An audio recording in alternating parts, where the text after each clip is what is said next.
pour dire que nous ne les augmentons pas. Et la TICPE est budgétée à 544 millions d'euros, avec un rendement sur ces taxes qui est fragile, qui est même heurté régulièrement, compte tenu du contexte général, mais aussi du fait que nous avons fait le choix de les laisser au plus bas niveau de taux. Toujours sur les recettes, nous avons traversé une période d'incertitude dans nos relations avec l'État. C'est la slide suivante, et c'est celle-ci, oui, voilà. Donc, avec des relations toujours particulières avec l'État qui d'abord commence par nous annoncer des baisses extrêmement importantes, puisqu'on nous annonçait près de 13 millions d'euros de baisse. Et puis, au terme d'échanges intenses entre les présidents de région et le gouvernement, nous avons appris dans les jours qui viennent de s'écouler que finalement ces dotations ne seraient pas baissées. Autant vous dire que préparer un budget avec des discussions de cette nature, c'est pas des plus simples. Et donc, cette année, pas de baisse. Profitons-en. Célébrons-le. Sur les dépenses de fonctionnement, donc, elles progressent de 69 millions d'euros. Et les augmentations sont essentiellement liées à l'impact de la crise énergétique et aux tensions inflationnistes, avec sur les transports notamment un certain nombre de mécanismes d'indexation, de hausse de péage et la convention, dans la convention TER. Et puis également sur la masse salariale, j'en profite pour vous dire 2-3 mots sur les observations de tout à l'heure. La masse salariale a progressé tous les ans depuis que nous sommes élus, et elle progressera en 2024 de 5,3%.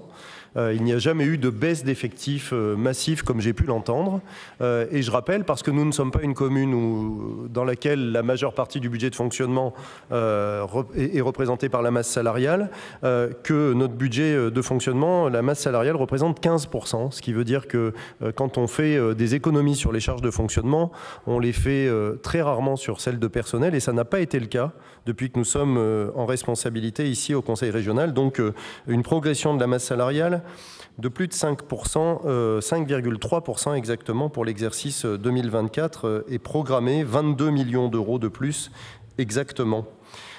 Pour le service de la dette, ça a été dit par le président du Césaire, donc je reprends ses propos fort judicieux. Le service de la dette va augmenter de 22 millions d'euros, mais je rappelle que la bonne gestion sur les marchés de l'emprunt de notre région a généré plus de 160 millions d'euros d'économies de frais financiers depuis le début du mandat, ce qui est considérable. Pour mémoire, et parce que c'est un élément clé de notre stratégie de gestion financière de la région, la progression des dépenses au global est de 2,6%, quand celle des recettes est de 3%. Donc, comme d'habitude, dans cette maquette budgétaire, nos dépenses ne progressent pas plus vite que nos recettes, ou nos recettes progressent plus vite que nos dépenses, comme vous voulez. Donc on respecte la règle d'or, c'est la slide qui est affichée. Je vous propose qu'on passe tout de suite à un camembert qui montre précisément par masse générale la ventilation de nos dépenses de fonctionnement. Vous observez assez rapidement que sur deux budgets, celui des transports 50% et celui de l'enseignement formation, puisque dorénavant avec la M57 c'est un seul budget, nous avons 80% de nos dépenses, c'est-à-dire sur deux dépenses clés, 80% des 2,726 milliards d'euros d'engagement sur le fonctionnement.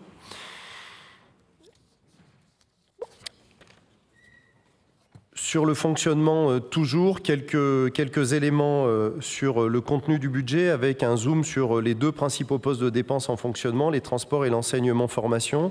Donc sur les transports, les enjeux de 2024, ce sera notamment le pilotage de la première année de la nouvelle convention de 10 ans pour l'exploitation des TER, avec le sujet de la privatisation d'un certain nombre de lignes.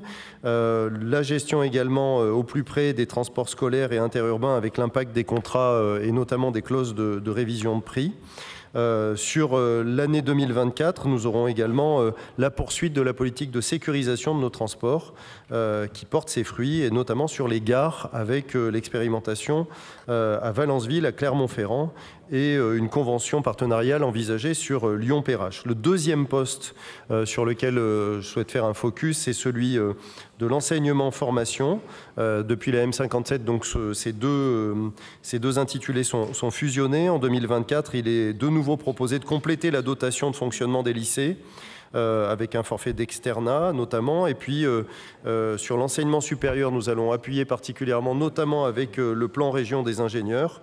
De même, sur la formation continue, le renouvellement du pacte régional d'investissement dans les compétences fait l'objet de négociations et d'échanges encore en cours. Donc nous n'avons pas encore abouti, mais c'est le cas pour toutes les régions de France. Donc c'est une discussion qui aboutira prochainement. Sur l'investissement dorénavant, donc nous atteignons le niveau record hors période Covid de 1,402 milliard d'euros. On progresse encore d'1 million d'euros par rapport au précédent budget, donc c'est vraiment le maximum que nous ayons inscrit, avec en autorisation de programme 1,82 milliard d'euros qui sont programmés. Je rappelle que sur nos dépenses d'investissement, la région est une collectivité qui réalise à 95% les programmations, ce qui veut dire que nous avons un niveau de réalisation particulièrement élevé. Sur l'investissement, vous avez la présentation au travers d'un camembert à nouveau des 4 priorités de la région, celles qui sont ses compétences directes essentiellement, mais aussi un choix très fort sur l'aménagement du territoire. Donc enseignement, formation 28%, transport 24%, action économique 15%. Et sur l'aménagement du territoire, un effort particulier déployé par mon collègue Philippe Meunier sous la commande du président, puisque nous comptons rester proches de nos partenaires communaux dans nos engagements.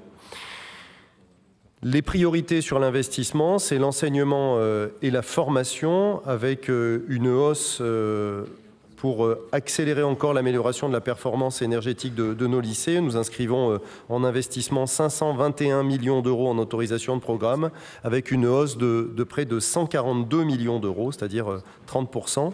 Sur les transports, une inscription en investissement de 479 millions d'euros, soit une augmentation de près de 200 millions d'euros.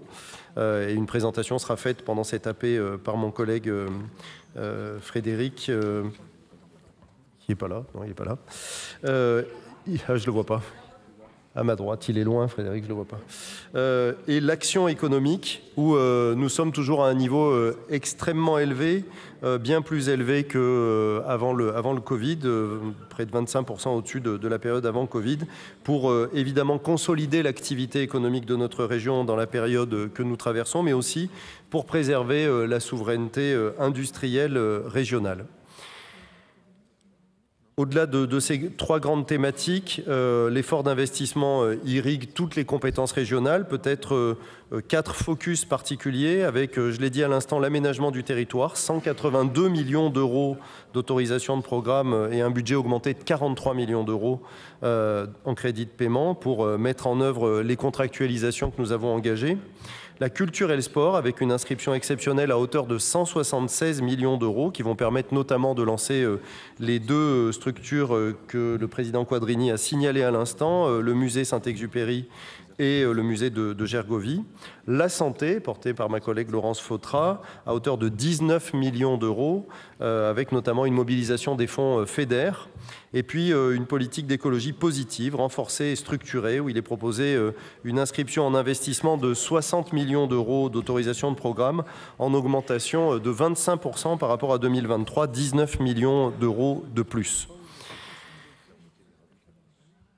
En conclusion, les grands équilibres fondamentaux sont préservés, comme d'habitude, avec en fonctionnement une évolution des dépenses qui reste inférieure à la dynamique des recettes. Ça permet de préserver donc un haut niveau d'épargne brute prévisionnelle, qui est même en hausse de 32 millions d'euros par rapport au précédent BP. Un niveau d'investissement jamais atteint, à 1,402 milliard dans la programmation, et une hausse d'investissement qui est financée sans dégradation des ratios financiers et sans inscription d'emprunts supplémentaires. Nous sommes même pour l'instant dans une prévision de diminution de l'emprunt de façon résiduelle, mais quand même une petite diminution de l'emprunt d'équilibre serait à programmer. Voilà mes chers collègues, je voudrais remercier la direction des finances, remercier Pierre Oliver, le président de la commission des finances, et puis Nathalie Béranger, que je voudrais associer également à tout ce qui a été fait sur la délibération des ressources humaines, qui a produit d'excellentes négociations avec nos organisations syndicales qui aboutissent à cette belle délibération que nous avons adoptée tout à l'heure. Et donc je vous propose une fois de plus d'adopter le budget prévisionnel 2024 de la région la mieux gérée de France. Merci.